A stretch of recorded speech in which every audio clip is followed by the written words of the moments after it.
नमस्कार मित्रों, मेरा नाम पीयूष कप्रवाण है और पिछली वीडियो में हमने महाआंदोलन के फीचर्स, इफ़ेक्टिवनेस के बारे में बात की थी और उसमें हमने प्लान बी के बारे में भी बताया था। आज इस वीडियो में हम प्लान बी और साथ के साथ कंक्लूजन जो कि थर्ड पार्ट है वो भी रैप अप करते हुए चलेंगे। प्लान बी हमारा क्या है, मतलब हमारे जो प्रोटेस्ट का बैकअप प्लान कह सकते हैं इसको, कि अगर प्रोटेस्ट में कहीं ऊंच नीच हो जाती है तो उसका बैकअप प्लान क्या है, वो हमारा प्लान भी है। इसे कब हम एग्जीक्यूट करेंगे? बेसिकली 28 नवंबर को महाआंदोलन की शुरुआत के दिन में ही फेज़ 1 बैकडोर से शुरू हो जाएगा। किसी ना किसी तरह बैकडोर में हम ऑपोजिशन से भी और रूलिंग गवर्नमेंट के एमपीज से भी बातचीत करने में जुट जाएंगे।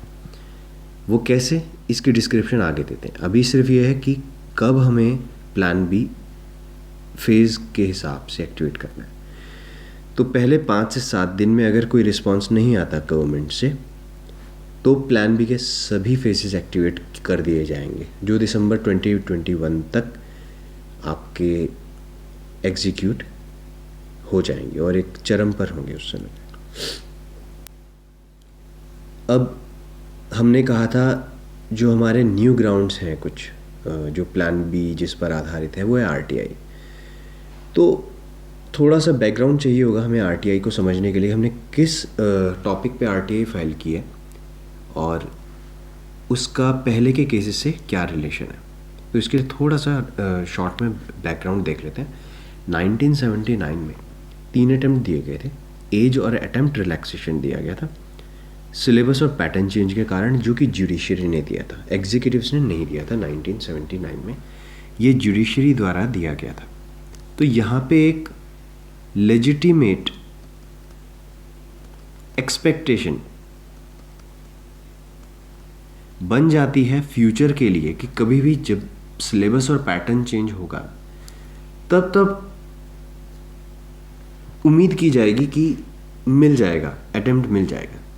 और ऐसा देखने में आया भी था कि 1992 में जो पैटर्न चेंज हुआ उसका 1997 और 9 या फिर शायद 1996 में मिला था एक अटेम्प्ट, एज और अटेम्प्ट के हिसाब से मिला था, एक्स्ट्रा अटेम्प्ट और 1 ईयर एज रिलैक्सेशन।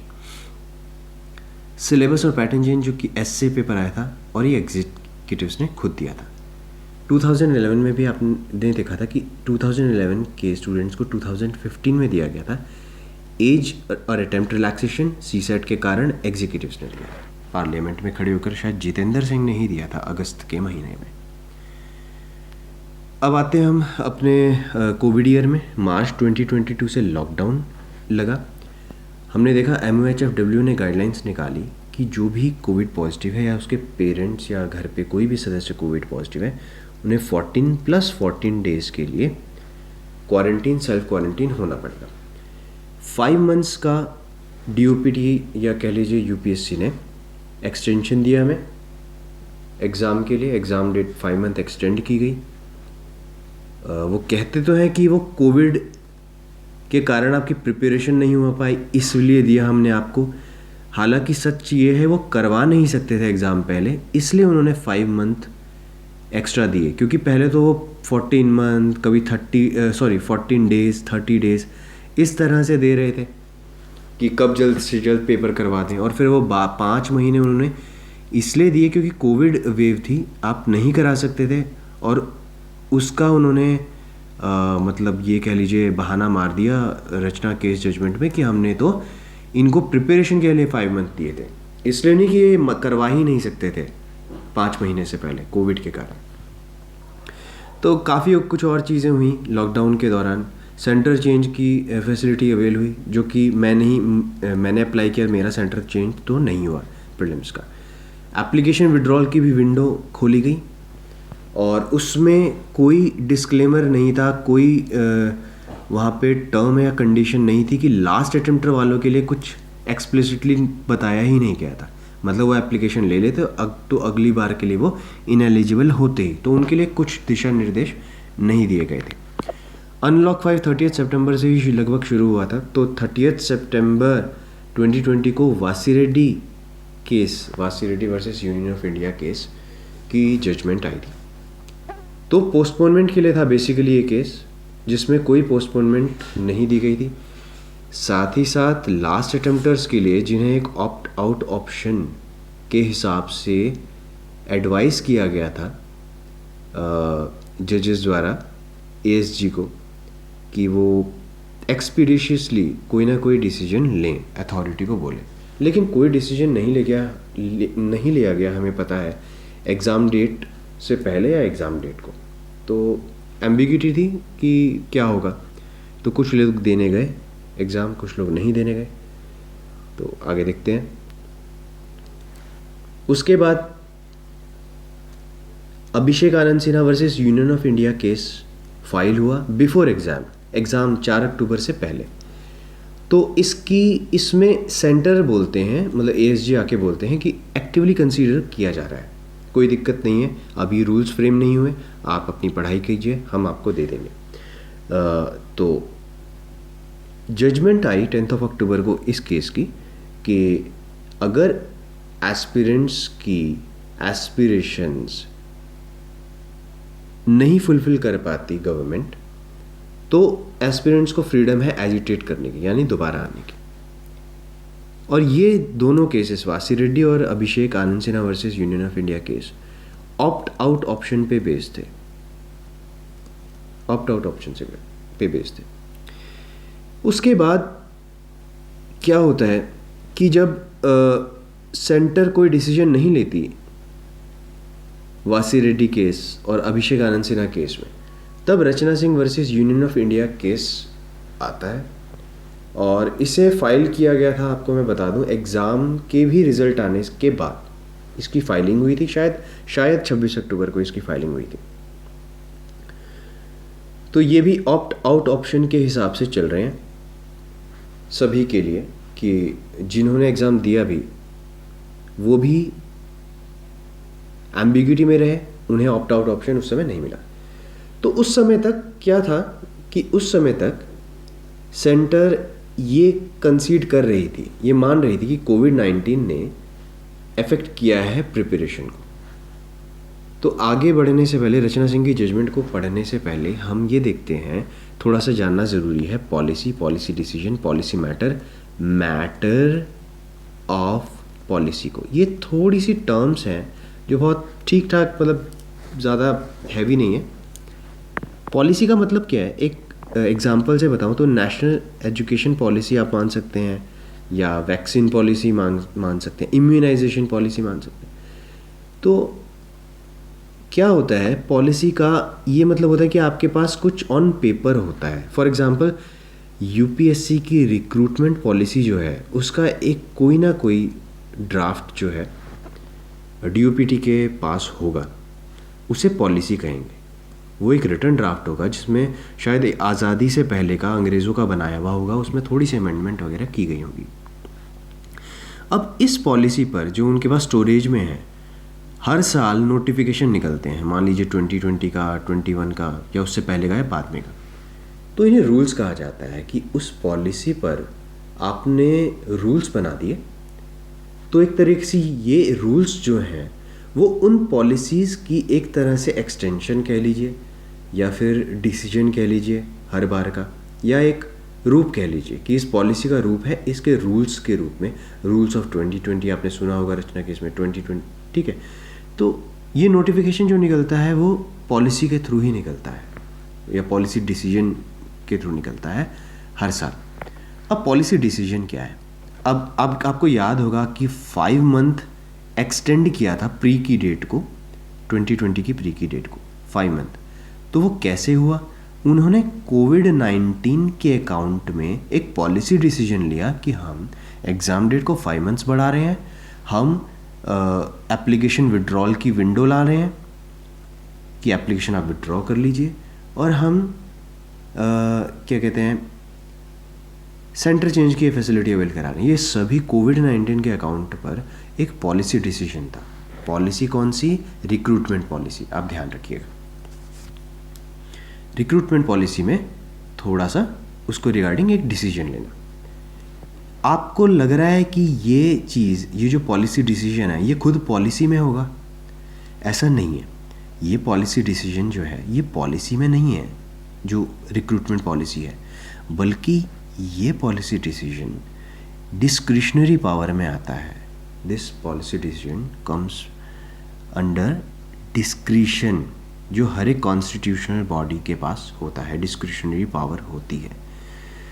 तो उन्होंने अपना डिस्क्रिशन यूज़ करते हुए पॉलिसी डिसीजन लिया एग्जीक्यूटिव्स ने कि इस तरह की चीज़ें करेंगे। पॉलिसी मैटर इस तरह से आप समझ सकते हैं कि अब जैसे ASG राजू ने रचना केस में बोल दिया था कि भाई ये पॉलिसी मैटर है, इसमें कोर्ट इंटरफेयर नहीं कर सकती, ऐसा उन्होंने बोला था। पॉलिसी मैटर मतलब इस पॉलिसी पर डिसीजन लेने का जो है हक सिर्फ और सिर्फ एग्जीक्यूटिव्स का है, या लेजिस्लेचर कह लीजिए, ये इसके परव्यू में आता है। हालांकि हम देख सकते हैं बहुत थिन लाइंस होती हैं, कभी भी जुडिशरी ओवररीच कर सकती है। तो पॉलिसी मैटर इस तरीके से कहते हैं। मैटर ऑफ पॉलिसी ये क्या है? मैटर ऑफ पॉलिसी का मतलब है जैसे एग्ज़ाम का पैटर्न या सिलेबस मान लीजिए चेंज हो जाए, तो उसके रिगार्डिंग क्या करना चाहिए, मतलब वो एक मैटर ऑफ पॉलिसी हो गया, क्योंकि सिलेबस और पैटर्न जो है वो डायरेक्ट जो आपकी रिक्रूटमेंट पॉलिसी है उसी से रिलेट करता है, उसी से मेल खाता है, उससे कनेक्टेड है बहुत ज़्यादा। तो इसलिए सिलेबस और पैटर्न चेंज एक मैटर ऑफ पॉलिसी है, और उस पर रिलैक्सेशन देना, उस पर डिस्क्रिशन लेना, या उस पर कोई भी पॉलिसी डिसीजन लेना एक पॉलिसी मैटर हो जाता है। तो इस तरीके से ये मतलब थोड़ी लूजली बेस्ड टर्म्स हैं, जिसको मैंने आपको एक एग्जाम्पल्स के थ्रू बताया। अब आगे देखते हैं कि रचना केस, ये इसलिए ज़रूरी थी क्योंकि रचना केस जजमेंट को थोड़ा सा समझा जा सके। सुप्रीम कोर्ट ने आर्ग्यू किया हमारे बिहाफ पर, अगर रचना केस प्रोसीडिंग्स देखी जाए तो उन्होंने हमारे बिहाफ पर आर्ग्यू किया, ठीक है। अब आप देखिए कि जब प्रोसीडिंग्स हो रही थी रचना केस की, शुरुआत की 9 प्रोसीडिंग्स में कहीं भी आपको पॉलिसी मैटर या डिस्क्रिशन ये शब्द नहीं सुनने को मिले होंगे ASG राजू से, नहीं, बिल्कुल नहीं। जब अभिषेक आनंद सिन्हा का केस चल रहा था तब भी नहीं, जब वासी रेड्डी केस चल रहा था तब भी नहीं, कि भाई कुछ भी नहीं, no policy, no word of policy और मैटर और डिस्क्रिशन, नथिंग। और रचना केस की पहली 9 प्रोसीडिंग्स होने पर भी कोई ये सब नहीं सुनाई दिया। एक्टिव कंसीडरेशन में है यही सुनाई दिया। लेकिन हुआ क्या कि लास्ट दिन में सुप्रीम कोर्ट हमारे लिए आर्ग्यू करने लगे, खानविलकर सर, कि देना चाहिए। श्याम दीवान कहते हैं सेंटर के पास डिस्क्रिशन है कि वो दे सकती है, और सुप्रीम कोर्ट ने बोला कि अर्लियर रिलैक्सेशन जो दिए गए थे तो वो तो दिए गए थे, तो आप कैसे कह सकते हैं कि ये भी नहीं है दे सकते आप। तो सेंटर का जवाब था कि उनके पास है डिस्क्रिशन, है, लेकिन वो पॉलिसी से बाउंडेड है। जो मैंने आपको पॉलिसी के बारे में पहले बताया ना, वही इन्होंने यहाँ दाव खेल दिया सेंटर ने, ASG राजू ने। तो उन्होंने कहा है हमारे पास डिस्क्रिशन, लेकिन वो बाउंडेड है पॉलिसी से, ये डिस्क्रिशन पॉलिसी बाउंडेड है। ये अपने आप में सेल्फ कॉन्ट्रडिक्टरी है देखा जाए तो। रूल्स ऑफ 2020 परमिट नहीं करते, ऐसा सेंटर ने बोला, यानी ASG राजू ने बोला। फिर उन्होंने कहा कोई डिस्क्रिशन नहीं है। फिर बोला कि पॉलिसी जो है वो ऐसी है कि वो अलाउ करती है रिलैक्सेशन तभी जब पैटर्न या सिलेबस चेंज हो जाए। और उन्होंने जो पहले रिलैक्स किया है, डिस्क्रिशन ली है रिलैक्स करते हुए, वो पॉलिसी बाउंडेड है। यानी कि इसका मतलब है वो कह रहे हैं उनके पास पॉलिसी है सिर्फ पैटर्न और सिलेबस चेंज के टाइम पर ही रिलैक्सेशन देने की, ऐसी उनके पास पॉलिसी है, ऐसा क्लेम किया ASG राजू ने। फंडामेंटल राइट वायलेशन जो है, जो हमारी तरफ से आर्ग्यूमेंट थे कि हमारे फंडामेंटल राइट्स वायलेट हुए हैं, तो सेंटर का जवाब था कि वो कंपेंसेट कर तो दिए हैं 5 महीने दे करके, और 1 महीने में तो तैयारी हो ही जाती है आपकी, कोई दिक्कत थोड़ी ना है। ऐसे बहुत ब्लेटेंट लाइज बोले गए 1 मंथ वाले, और 5 महीने दिए तो उसमें भी उन्होंने ये नहीं देखा कि लोग गांव में चले गए थे, उनके पास स्टडी मटेरियल नहीं था। तो ये सब प्रोसीडिंग्स के दौरान हुआ। अब हम जजमेंट्स में देख लेते हैं। जजमेंट्स जो रिज़र्व रखी गई, क्योंकि ये क्या कहते हैं, ASG राजू को लास्ट वर्ड दिया गया था बोलने के लिए, तो इसलिए कोई काउंटर नहीं कर पाया उनका, और रिज़र्व में रख लिया था जजमेंट, और कुछ टाइम बाद इन्होंने जजमेंट दिया। जजमेंट में सुप्रीम कोर्ट के ऑब्जर्वेशंस के हिसाब से मैं बताऊं, मैं डिस्क्रिप्शन में जजमेंट डाल दूंगा, आप पॉइंट नंबर 31 से 50 तक पढ़ लेना, उसी के बारे में थोड़ी सी मैं बात कर रहा हूँ यहाँ पे। जजमेंट में इन्होंने ये लिखा कि आपको 5 महीने दिए तो थे, इन्होंने कंपेंसेट कर दिया, और ये एक पॉलिसी डिसीजन था, इन्होंने माना, मतलब जजेस ने माना, कोर्ट ने माना कि 5 मंथ एक्सटेंशन करना एक पॉलिसी डिसीजन था ऑन अकाउंट ऑफ कोविड। आप गौर करिएगा सभी। और आपने देखा कि जो विंडो निकाली थी, एक विड्रॉल विंडो निकाली थी, वो भी एक पॉलिसी डिसीजन था गवर्नमेंट का ऑन अकाउंट ऑफ कोविड-19।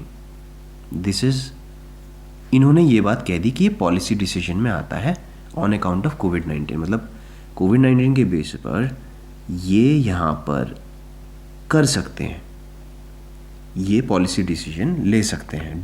और कहाँ से आ रहा है पॉलिसी डिसीजन? ये डिस्क्रिशनरी पावर से आ रहा है जो एग्जीक्यूटिव्स के पास है। और ये सब जो किया इन्होंने, ये तो रूल्स ऑफ 2020 में नहीं था ना, फिर भी इन्होंने कर दिया, ठीक है।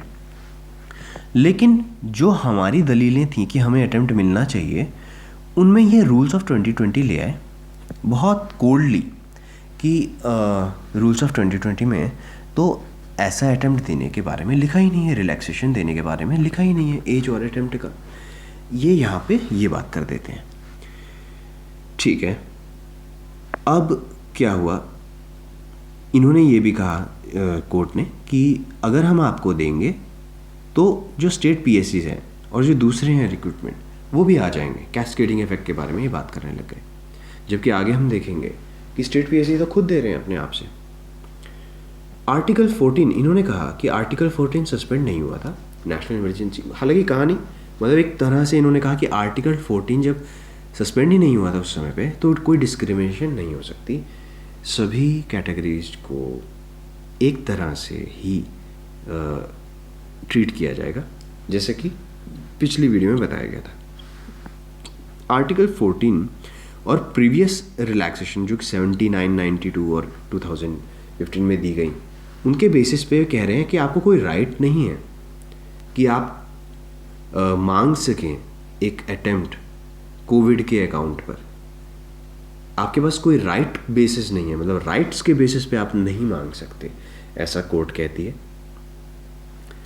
डिस्क्रिशन, अब देखिए ये सारी बातें तो रही, ठीक है। अब आप खुद सोचिए कि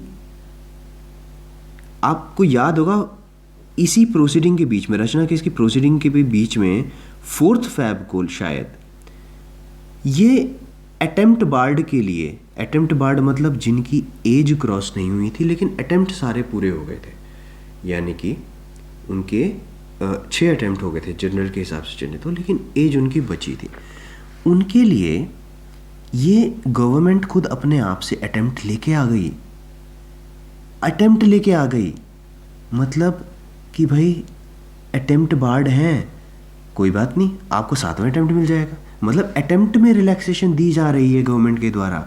डिस्क्रिशन ले लिया था गवर्नमेंट ने कि कोर्ट के सामने कि हम देने को तैयार हैं। अब ये कैसे हो गया? पहले तो वो कह रहे थे कि अटेम्प्ट और एज रिलैक्सेशन सिर्फ सिलेबस चेंज में होगा, तो ये कैसे ले आए? पहली बात ये झूठ पकड़ा जाता है। दूसरी बात ये कि जो पॉलिसी की बात कर रहे थे कि हमारे पास पॉलिसी ऐसी है जिसमें हम, पॉलिसी में लिखा है, मतलब हमारे पास एक रिटन पॉलिसी है जिसमें सिर्फ सिलेबस और पैटर्न चेंज के टाइम पर ही आपको मिलेगा अटेम्प्ट रिलैक्सेशन, तो ये तो सिलेबस और पैटर्न चेंज नहीं हुआ, फिर भी दे रहे थे, मतलब इनके पास कोई पॉलिसी नहीं है, ऐसा इधर हमें प्रतीत होता है। ठीक है, आगे चलते हैं।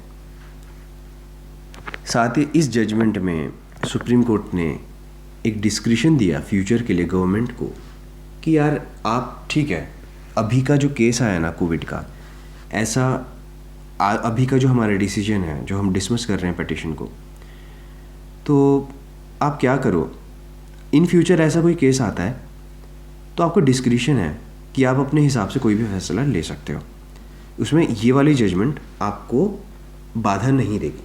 ठीक है, अच्छी बात है। तो अब क्या हुआ कि अटेम्प्ट बार्ड को जो दिया गया था, अब मैं वापस आता हूँ इस पॉइंट पे, अटेम्प्ट बार्ड को जो देने आई थी गवर्नमेंट पूरा अपने जिसे कहते हैं मनोयोग के साथ, उसे सुप्रीम कोर्ट ने रिजेक्ट कर दिया an account of this point कि कोई डिस्क्रिमिनेशन नहीं की जा सकती। ठीक है, अब थोड़ा सा देखने वाली बात क्या है कि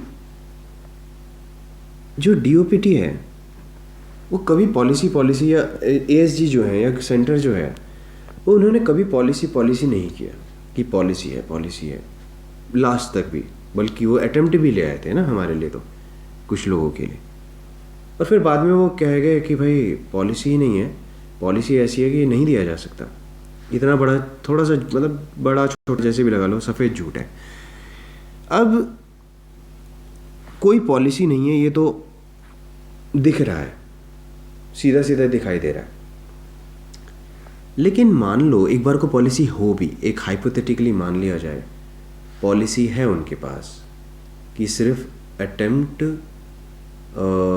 तभी मिलेगा, रिलैक्सेशन तभी मिलेगी जब आपकी जो है सिलेबस या पैटर्न चेंज होता है। ठीक है,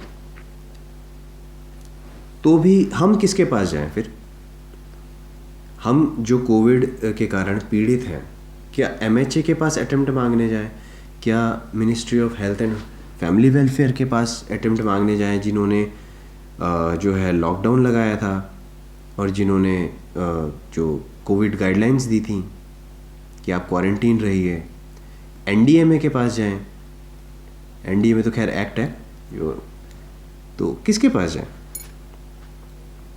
मतलब आपके पास ऐसी पॉलिसी है जो है नहीं, लेकिन आप झूठ बना के चला रहे हैं, और मान लो अगर आपका झूठ मान भी लें पॉलिसी, हम कहाँ जाएं? हम इनसे मांगे अटेम्प्ट, लेकिन ये तो नहीं देते अटेम्प्ट, देते तो आप हैं, और आप सभी मिनिस्ट्रीज़ आप बहुत सिनर्जी में चलते हैं, एक दूसरे की काफ़ी मानते हैं गाइडलाइंस को। एमएचए ने जो गाइडलाइंस निकाली, एमएचएफडब्ल्यू ने, वो डीओपीटी ने मानी, इनकी गाइडलाइंस डीओपीटी ने मानी, बिल्कुल मानी, ऐसा कोई नहीं कह सकता कि नहीं मानी, क्योंकि इन्होंने 5 महीने एक्सटेंड किया, इन्होंने विड्रॉल विंडो निकाली, और इनफैक्ट ये तो अटेम्प्ट बार्ड जिनकी एज जो है नहीं क्रॉस हुई, उन्हें उन तक को देने के लिए आ गए थे ये एफिडेविट पे।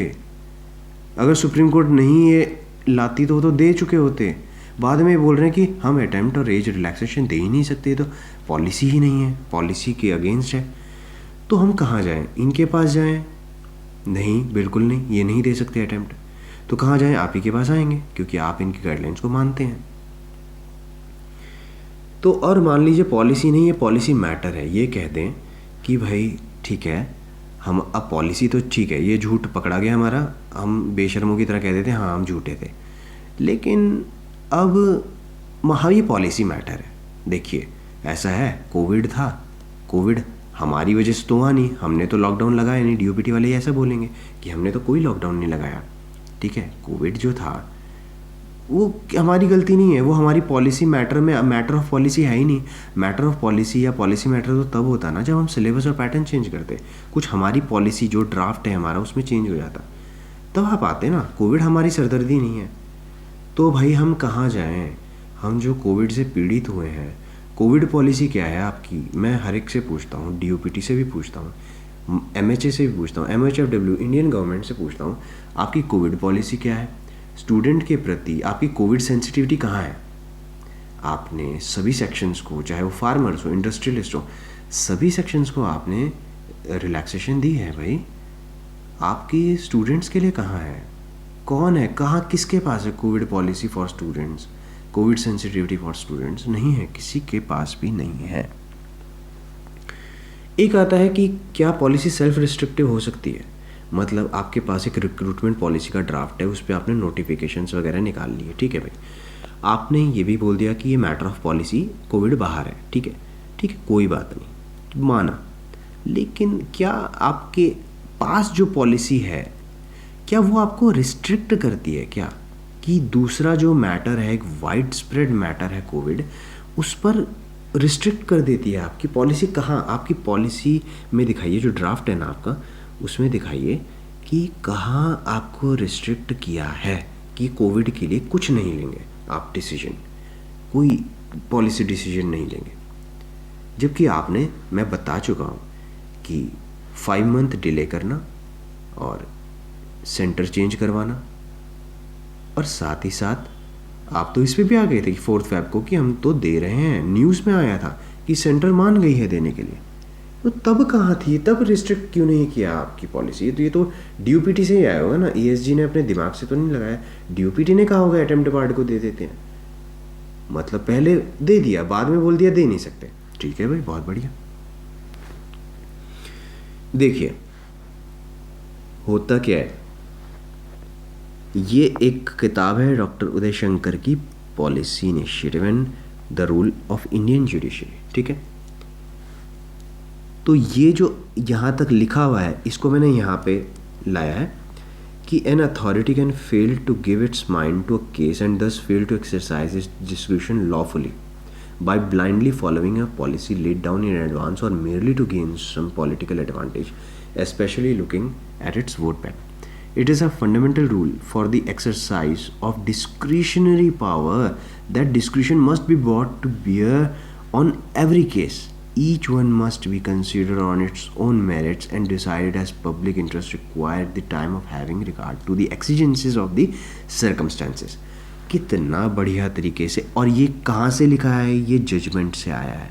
कहाँ से, कौन सी जजमेंट से? आप देख लीजिए, इस जजमेंट से। तो मतलब आपने इतना रिजिड हो गए कि आपने उस पॉलिसी को, अपने जो ड्राफ्ट है आपका डीओपीटी के अंदर पड़ा हुआ है, वो किसी गोडाउन में, पता नहीं डीओपीटी के, जिसके बेस पर नोटिफिकेशंस निकलती हैं, उस पॉलिसी को आपने सेल्फ रिस्ट्रिक्टिव बना दिया, रिजिड बना दिया।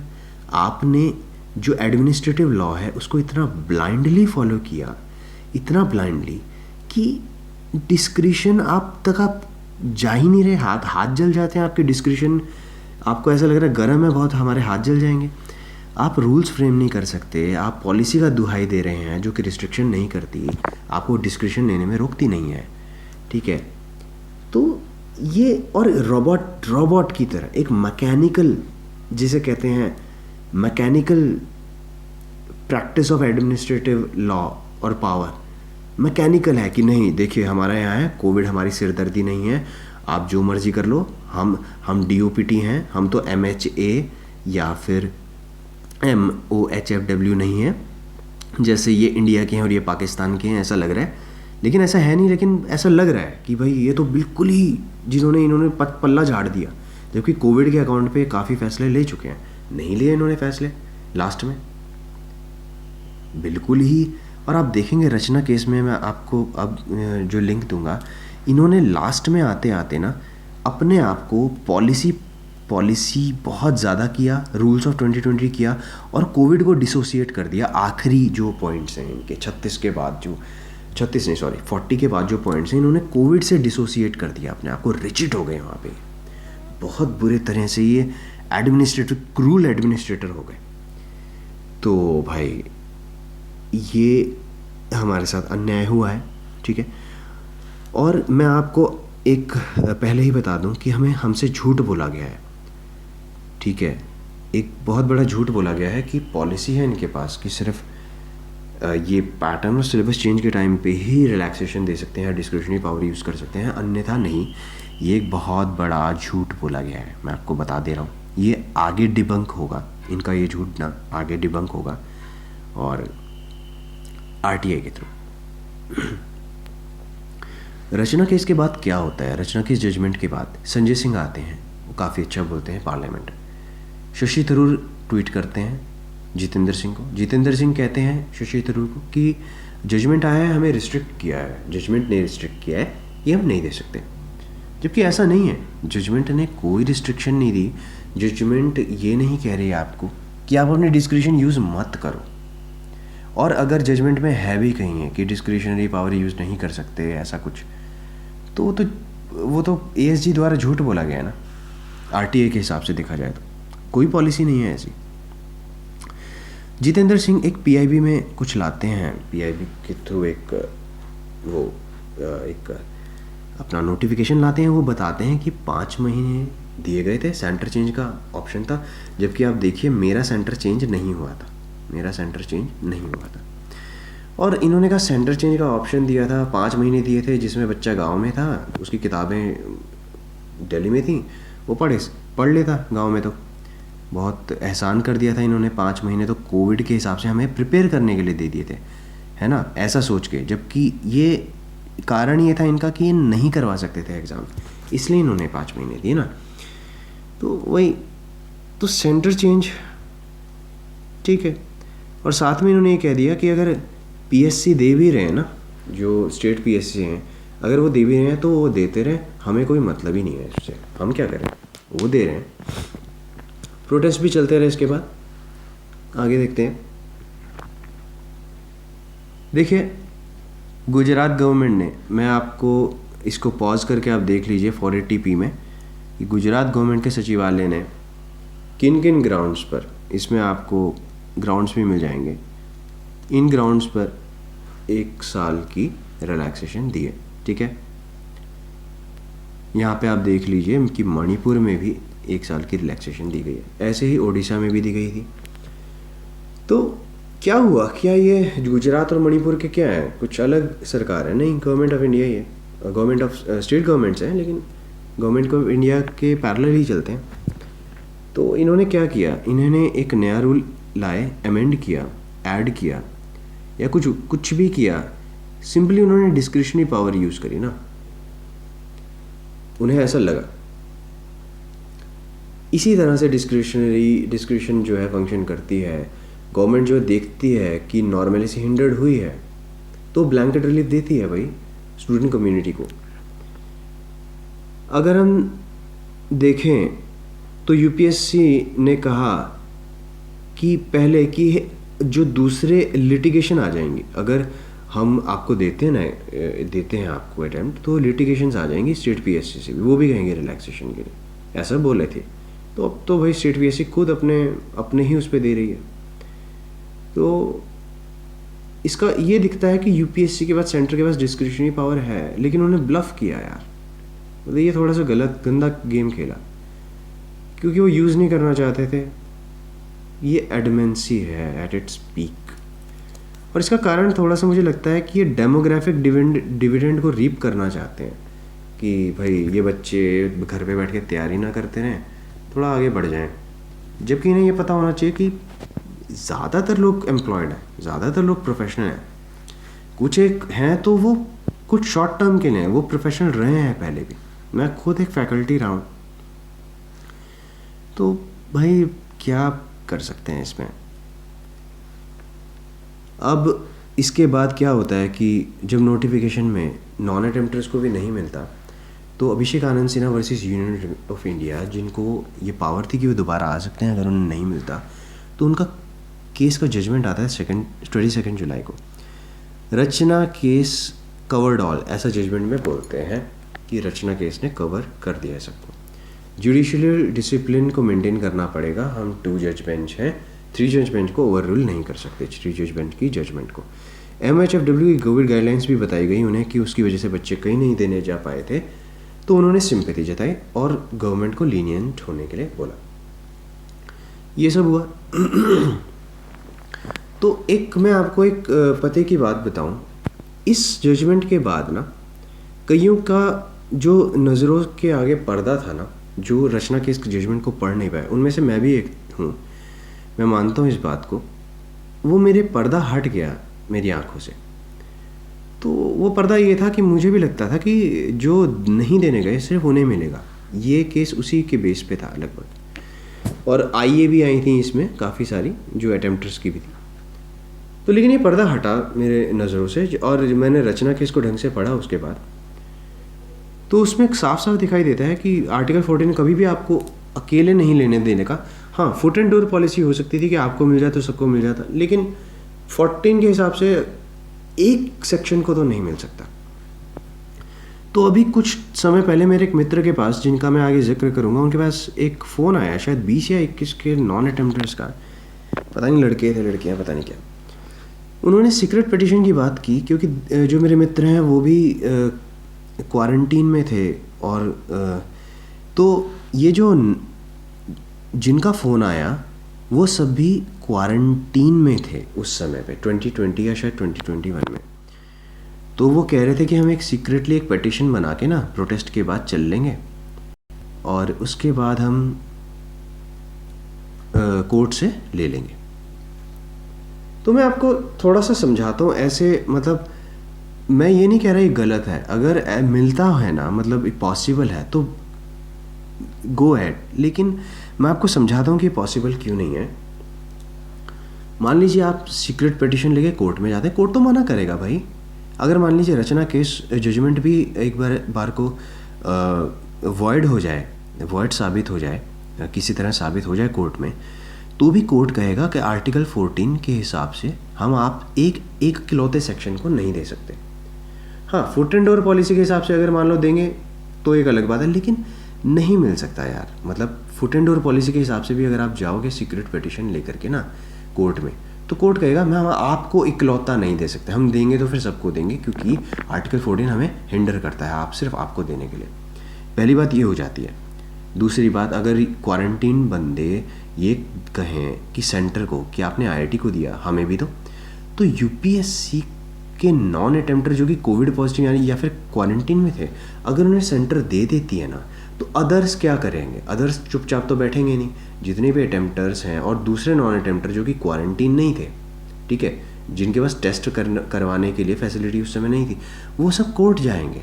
और जैसे कि सेंटर अटेम्प्ट बार्ड के लिए लाई थी ना, कि भाई जिनके पास अटेम्प्ट तो ख़त्म हो गए लेकिन एज है, उनके लिए लाई थी, लाने वाली थी डिस्क्रिशन से अपनी, उसको कोर्ट ने रिजेक्ट कर दिया था।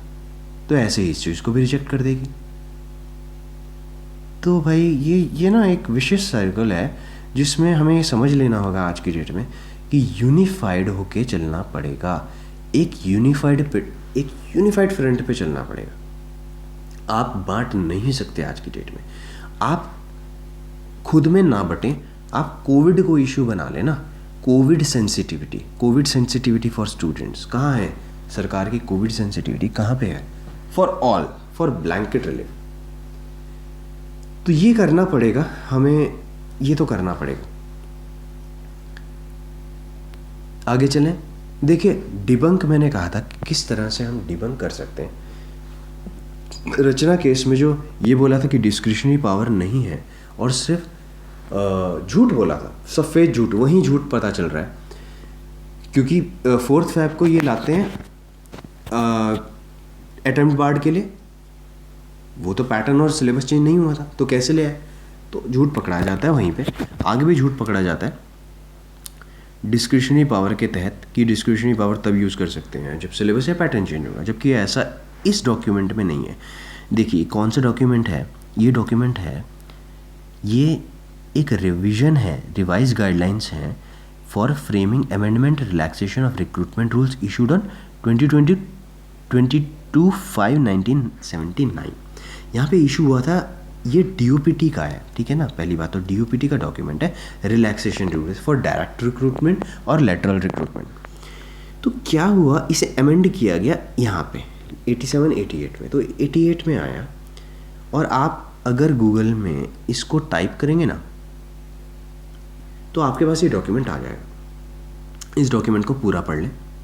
ये अमेंडमेंट और रिलैक्सेशन फॉर रिक्रूटमेंट रूल्स हैं। तो इसका क्लॉज 3.9.3 क्या कहता है? Relaxation clause.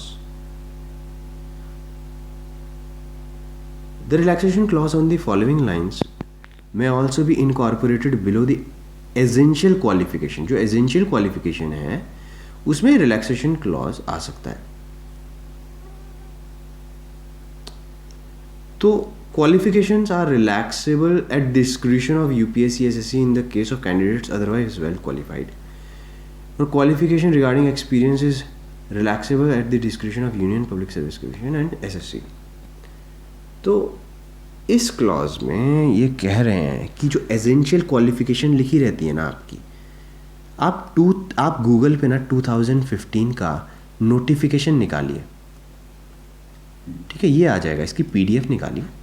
इसमें आपको जो रूल 4 और रूल 6, इसमें जो एज और अटेम्प्ट के बारे में दिया रहता है ना, नंबर ऑफ एज और अटेम्प्ट, एज और नंबर ऑफ अटेम्प्ट, उसमें आप देखेंगे एसेंशियल क्वालिफिकेशंस लिखी हैं, ठीक है ना, इसमें रूल्स 2015 के नोटिफिकेशन में. और एसेंशियल क्वालिफिकेशंस के ही नीचे नोट में, मतलब उसके एसेंशियल क्वालिफिकेशन रूल्स 4 में एसेंशियल क्वालिफिकेशन के नीचे नोट डाल के लिखा हुआ है कि जो 2011 में एलिजिबल थे, अपीयर हुए थे, उनको 2015 में मिल रहा है. तो यहाँ यही तो लिखा है, ये qualifications are relaxable at the discretion of UPSC SSC in the case of candidate otherwise well qualified. कब, किसके नीचे, फॉलोइंग लाइन्स में भी incorporated below the essential qualification. Essential qualification के नीचे, जैसे कि 2015 में डिस्क्रिशन यूज़ करके दिया गया था. तो ये आप सीधा सीधा देख रहे हैं, डिस्क्रिशन लिखा हुआ है, सब कुछ लिखा हुआ है, तो मतलब ये डिबंक हो जाती है यहाँ पे. और ये नहीं लिखा कि सिलेबस चेंज या पैटर्न चेंज पर होगा, ऐसा कोई कंडीशन यहाँ नहीं दे रखी. पहले डिबंक. दूसरा डिबंक करते हैं. देखिए भाई, एक उड़ीसा में एक RTI एक्टिविस्ट और एक सत्यकाम जैना सर, जो आप जानते होंगे जिन्हें, जो हमारे लिए लड़ रहे हैं, उनके साथ मिलकर इन्होंने काफ़ी RTI फाइल की. और एक दिव्य ज्योति दास नाम के भी एक एस्पिरेंट्स हैं, एस्पिरेंट हमारे पास. इन सब ने मिलकर RTI फाइल करी है काफ़ी टाइम पहले DOPT को. क्या RTI फाइल करी इन्होंने, देखते हैं. देखिए, सारी RTIs मैं नहीं पढ़ूंगा क्वेश्चंस, आप खुद जूम करके जूम कर लिया, आप पॉज कर लिख के देख लीजिए, जो हाईलाइटेड है वो पढ़ते हैं. Please let me know if there is any record policy of the government to provide extra attempt and age relaxation only when there is a syllabus pattern change in UPSC conducted civil service examination and in no other case whatsoever. Yes or no? Yes or no में जवाब मांगा है. Please quote from the records the government's policy on providing attempt and age relaxation in UPSC conducted civil services examination. Please provide a copy of such document that record the above noted policy on age relaxation.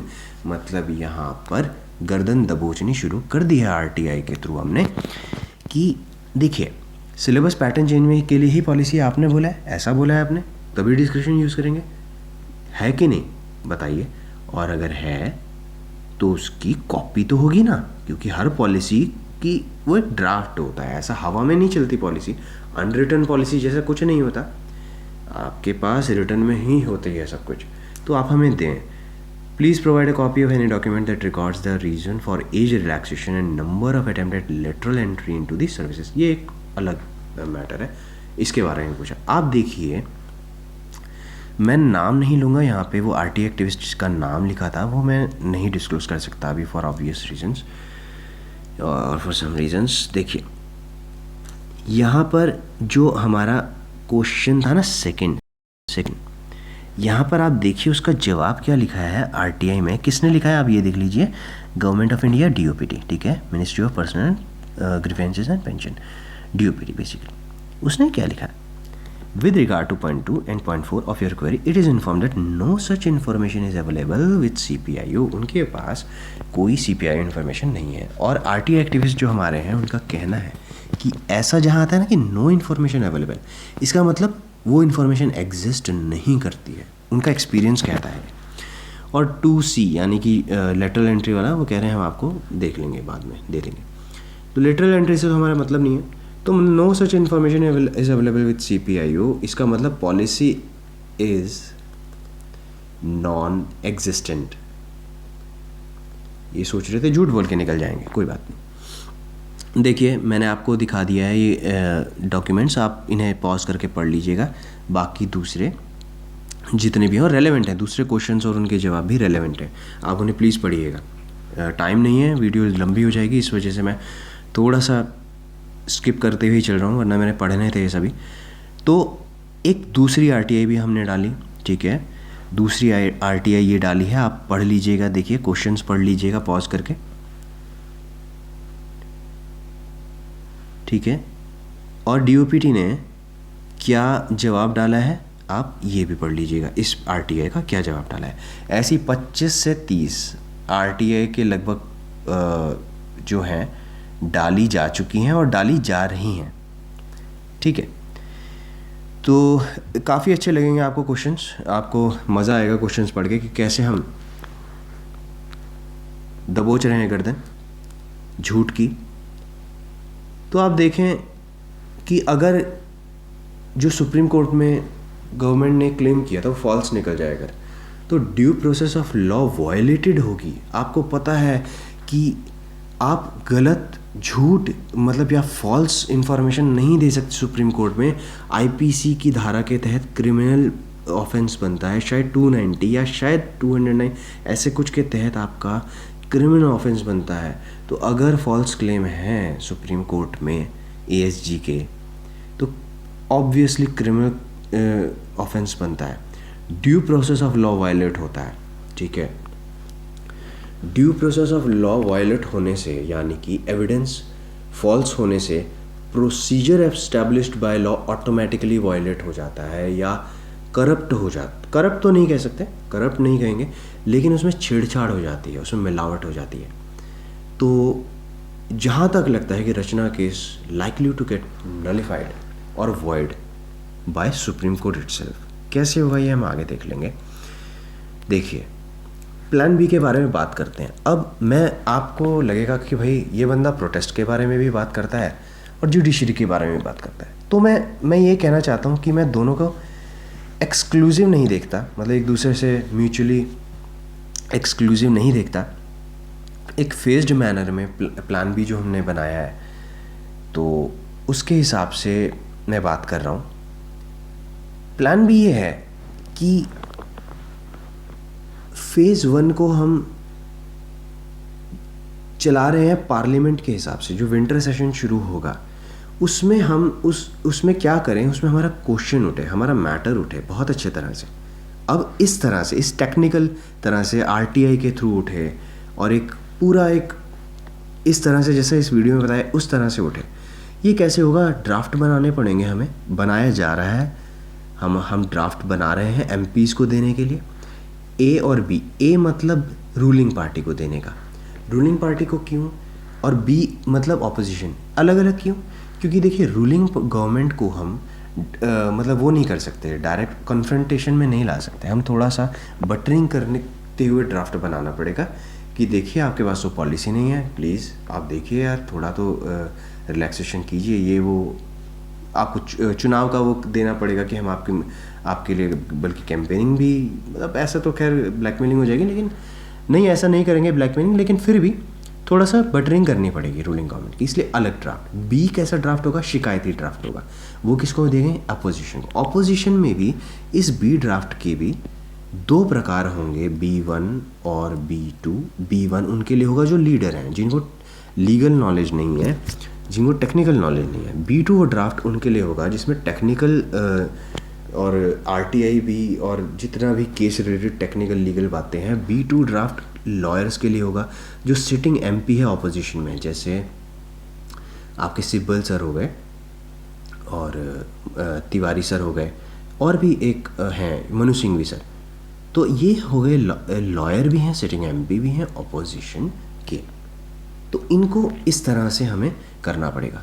अब कैसे, देखिए शुरुआत में तो हम ruling government के पास ही जाएंगे, फिर उसके 2-3 दिन के अंतराल में हम ऑपोजिशन को भी दे देंगे, जिससे कि वो क्वेश्चन फ्रेम कर लें पार्लियामेंट में उठाने के लिए। अगर जो कुछ इस वीडियो में बताया अगर ऑपोजिशन पकड़ ले, उनके जो लॉयर वाले जो एमपीज़ हैं वो पकड़ लें, तो ये उनके लिए सुनहरा मौका होगा। कैसे, क्योंकि उनके पास फार्मर मुद्दा नहीं है, कोई मुद्दा नहीं है, स्टूडेंट मुद्दा बहुत बड़ा मुद्दा है, और अगर झूठ बोला गया है सुप्रीम कोर्ट में लॉयर के द्वारा, एएसजी के द्वारा, तो ये बहुत तगड़े तरीके से घेर सकती है ऑपोजिशन, बहुत तगड़े तरीके से घेर सकती है। फिर एक तरह से हमने ये लगा लीजिए अपोजिशन मान जाती है, समझ जाती है और अपॉर्चुनिटी देखती है हमारी इस एक्सप्लेनेशन में, तो ये लगा लीजिए हमने अपनी सारी चीज़ें ना अपोजिशन को आउटसोर्स कर दी। जैसे 5 से 7 दिन बाद वो पार्लियामेंट में भी शोर मचाएंगे हमारे सारे डॉक्यूमेंट्स के साथ, हर चीज़ के साथ। मीडिया भी, जो फेज़ 2 होगा वो है मीडिया का, वो मीडिया भी लाएंगे। वो प्रोटेस्ट में भी अपने जो स्टूडेंट यूनियन वगैरह हैं उनको लाएंगे। वो इनफैक्ट मैं कह रहा हूँ यही जो हमारे एमपीज़ हैं जो ऑपोजिशन में, जो लॉयर भी हैं, यही हो सकता है प्रो बोनो हमें जुडिशरी में भी हेल्प कर दें। फेज़ 4 लास्ट फेज़ होगा जुडिशरी का, ठीक है।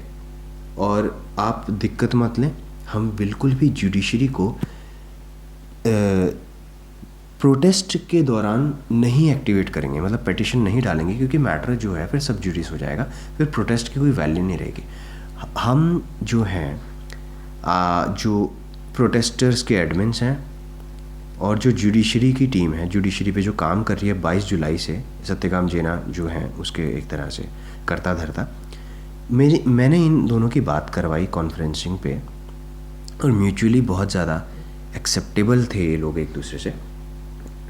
और बिना प्रोटेस्टर के एडमिन्स की सलाह और उनके दिशा निर्देश के जुडिशरी में मैं या कोई भी पिटिशन डाल ही नहीं सकते, और डालना सुसाइडल होगा। तो इसलिए जुडिशरी का जो है वो भी अगर अपोजिशन को आउटसोर्स कर दिया जाए तो होगा क्या कि हमारा लोड कम हो जाएगा।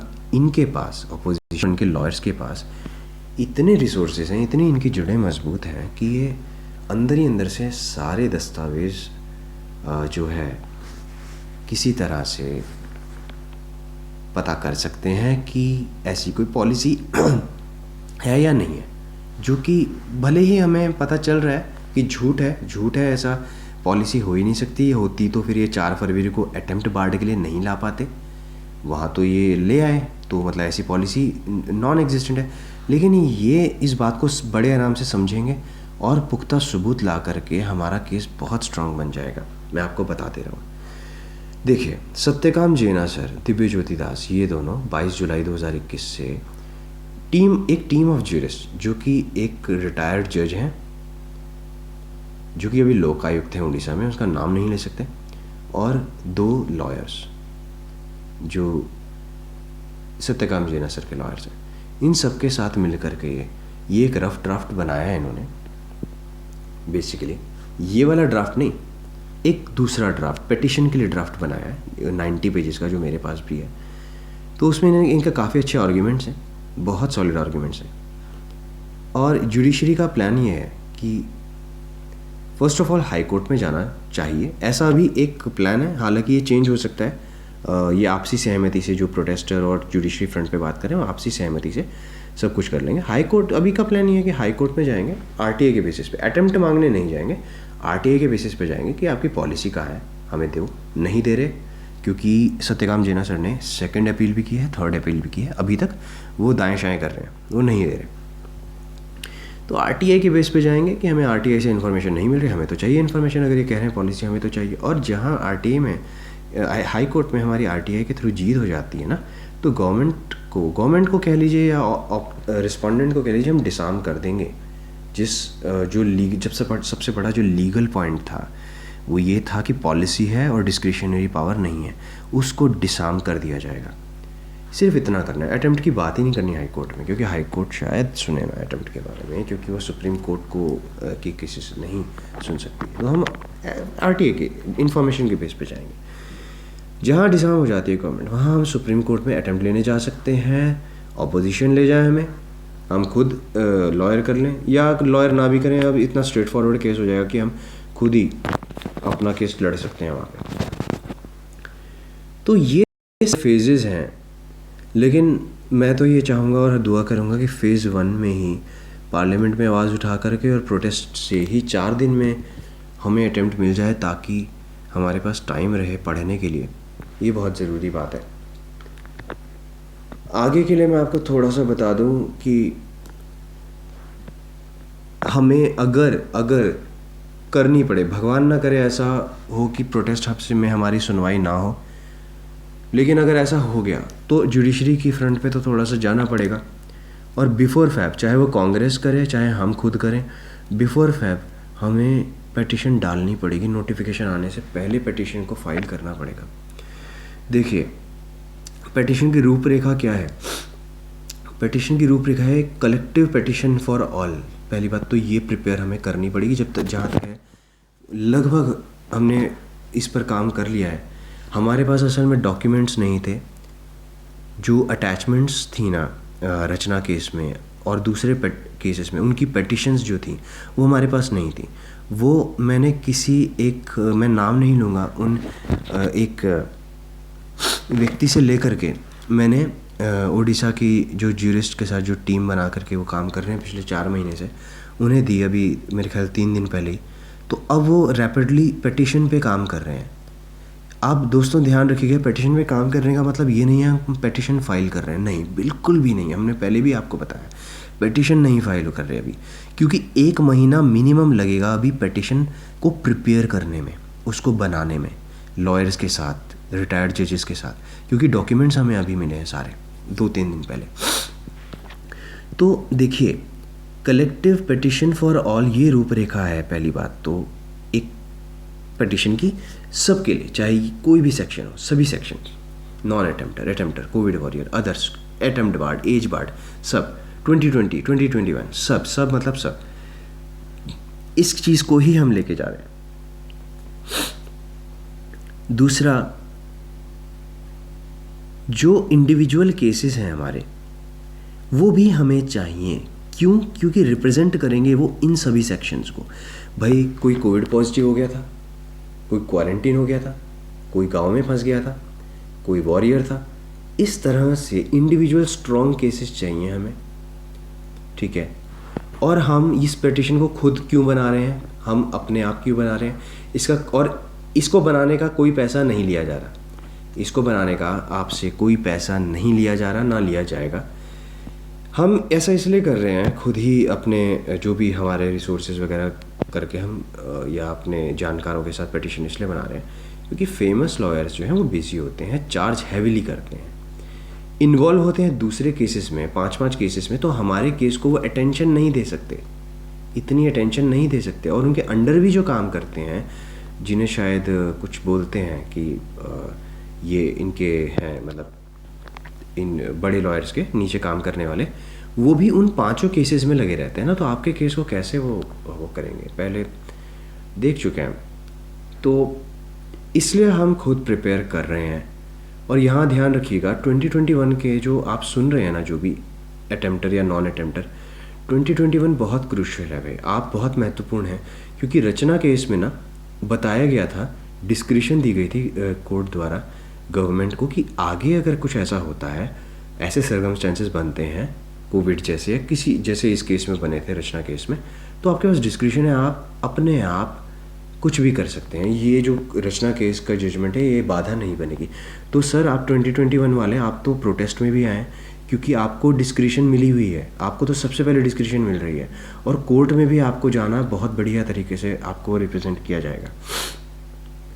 तो देखिए जिनके भी इंडिविजुअल केसेस हैं, स्ट्रॉन्ग केसेस हैं रिगार्डिंग कोविड, ठीक है, किसी भी केस के, किसी भी कैटेगरी के हों, वो इस नंबर पे कॉल करें, ठीक है। आपको अगर क्योंकि पिटिशनर बनने के लिए भी इन फ्यूचर, और अपने केसेस देने के लिए भी कि आपके साथ क्या क्या हुआ, उससे हमारी ओवरऑल पिटिशन स्ट्रांग बनेगी। क्योंकि आपका हर एक सेक्शन को आप रिप्रेजेंट कर रहे हैं और सभी सेक्शन मिला के ओवरऑल पिटिशन को स्ट्रांग करेंगे।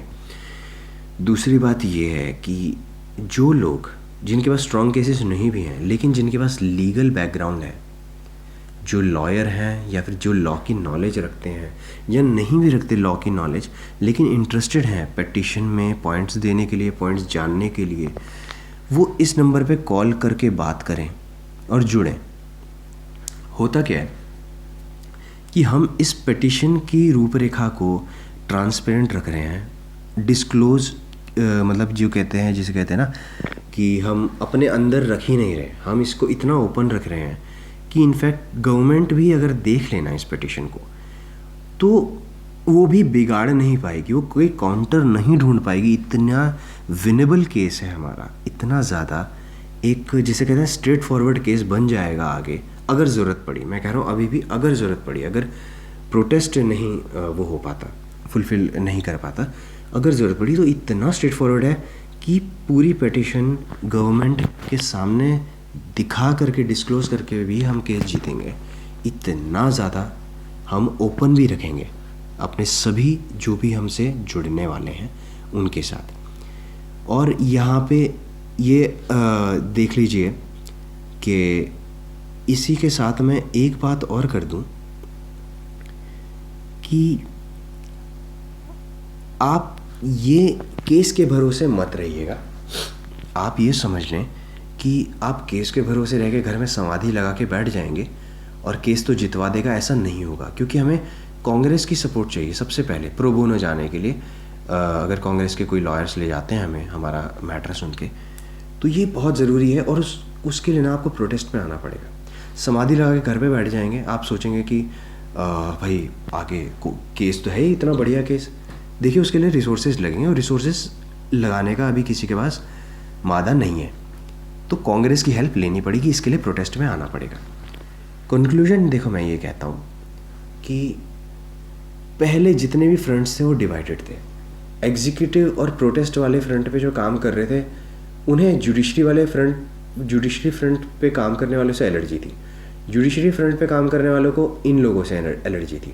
लेकिन मेरी जो कॉन्फ्रेंसिंग पे बात हुई है या करवाई है मैंने ये जुडिशरी वालों की, एग्जीक्यूटिव और प्रोटेस्ट वालों की, तो वो काफ़ी होपफुल रही। दोनों एक दूसरे को काफ़ी एक्सेप्ट किया, उन्होंने समझा, इस प्लान को समझा कि हम इंटीग्रेट होके, यूनाइटेड होके कैसे चल सकते हैं, और एक दूसरे को अप्रिशिएट किया।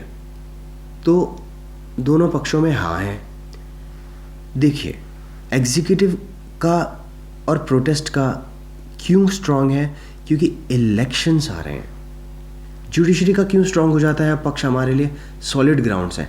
ये सभी फ्रंट्स अपने आप में भी स्ट्रांग हुए हैं over the period of time, अपने आप में भी स्ट्रांग हुए हैं। और एक साथ जो हो गए हैं ना अभी ये 2 दिन पहले से, एक साथ जो दिख रहे हैं आप कि एक साथ सिनर्जी में इंटीग्रेट करते हुए, कंसेंसस के साथ, एक दूसरे की पूरी सजेशन से, पूरी हामी के साथ फैसले लेना, स्टेप्स लेना, ऐसा पहले कभी नहीं हुआ, ऐसा कभी नहीं हुआ पहले। तो आप देखिए कि सबसे ज़्यादा ज़रूरी इस सारा जो रचा गया है प्रपंच, इसके लिए सबसे ज़्यादा ज़रूरी जो है, मैं फिर से बोलूँगा, भीड़। ये फ्यूल है असल में। आपके जो नंबर्स है ना, आपकी जो नंबर्स है वो एक तरह का फ्यूल है जो इन सभी प्रोटेस्ट को भी, एग्जीक्यूटिव फ्रंट पे भी, जुडिशरी फ्रंट पे भी डायरेक्टली और इनडायरेक्टली हेल्प कर जाएगा तेज़ रफ्तार में आपकी गाड़ी को भगा देगा। ये फ्यूल जो है भीड़। प्लीज़ आप फ्यूल हो, आप एक तरह का फ्यूल हो जिसके कारण ये सारा जो हमने बैकअप प्लान ए हो चाहे प्लान बी हो, प्लान बी का कोई भी फेज़ हो, ये सारा आप पर निर्भर करता है, केवल और केवल आप पर। तो मैं कह रहा हूँ कि जब इतना ज़्यादा मैंने और दूसरों ने आपको एक्सप्लेन कर दिया, आपको इतनी नॉलेज आ गई कि हमारे साथ अन्याय हुआ है, तो मेरे ख्याल आपका एक स्टॉकहोम सिंड्रोम जो है, जो कि 1 साल से आपके अंदर डाला गया ASG द्वारा कि अरे भाई पहले क्यों नहीं निकाल लिया तुमने, पहले निकाल लेते, पहले 5 अटेम्प्ट में, ठीक है, अब क्या हो जाएगा, 1 महीने में पढ़ के निकाल लेते हैं। घर वाले भी कह रहे हैं जब पहले नहीं निकाला तो भाई अब क्या निकाल लेगा तू, अब क्या कर लेगा। तो आप लोग ऑप्रेसिव स्टेट, यानी कि ऑप्रेसिव स्टेट मतलब जो गवर्नमेंट ऑप्रेसिव है उससे ऑप्रेस होके मज़ा ले रहे हैं। आप अपने ऊपर गिल्टी कर रहे हैं कि यार मैंने ही नहीं ठीक से पढ़ाई की। ऐसा नहीं है। इस स्टॉकहोम सिंड्रोम जैसी चीज़ या इस जैसी ही लगभग चीज़ से, इस गिल्टी से आप बाहर निकलिए। आपका कोई दोष नहीं है, कोविड आप नहीं लाए। आप क्या है, आप विक्टिम हैं। गिल्टी मत फील कीजिए। आप ऑप्रेसिव स्टेट के खिलाफ आवाज़ उठाइए। अन्याय जो आपके साथ हुआ है उसके साथ आवाज़ उठाइए, उसके साथ नहीं, उसके खिलाफ आवाज़ उठाइए। इस तरह से आवाज़ उठाइए कि आपका हक है, आपका हक है, अटेम्प्ट लेना आपका हक है, जैसा कि आपको पूरी वीडियो में दिखाई दे गया होगा। समाधि से उठिए। जो लोग कैपेबल हैं और फिर भी आनाकानी कर रहे हैं आने के लिए, इस वीडियो को देखने के बाद तो यार आप बशर्ते, मुझे लगता है आप दौड़े दौड़े आएंगे। तो जो खुदी है अपनी, आपकी खुदगर्जी जो है ना, उसको काटिए, बेखुदी में आइए थोड़ा। इसी में एक शायरी रच देता हूँ। बेखुदी में सनम उठ गए जो कदम, आ गए आ गए आ गए पास हम। आप सोचिए, पास आ जाएंगे आप अटेम्प्ट के, अगर आप सिर्फ वहाँ भीड़ इकट्ठी करने के लिए एक अपना योगदान देते हैं। बूंद बूंद से सागर भरता है। तो आप अब ये मत सोचिए दूसरे आ रहे हैं मैं क्यों जाऊँ, वो भीड़ कर लेंगे। नहीं, आपको सोचना है मैं जाऊँगा तो भीड़ होगी। प्लीज़, अगर आपको समझ में आया है तो प्लीज़ आप आइए। कैपेबल हैं, सर्कमस्टेंसेस ऐसे आप आ सकते हैं तो आइए। थोड़ा आपको नए नए लोगों से मिलने का मिलेगा, कॉन्टैक्ट्स बढ़ेंगे, एक माहौल बदलेगा, आपका सर्कल बढ़ेगा। ये भी एडिशनल एडवांटेज हैं भाई आने के। सोशलाइज हो जाएगा तो कितनी अच्छी बात है। लाइक माइंडेड बंदों से मिलेंगे हम सभी, कोई दिक्कत वाली बात नहीं। तो बाकी ये तो खैर, बाकी जिसकी जैसी बुद्धि। मैंने जो कुछ भी बताया, मैं एक्सपर्ट नहीं हूँ, लेकिन फिर भी कोई दिक्कत, संशोधन तो आप कमेंट में लिख सकते हैं। धन्यवाद।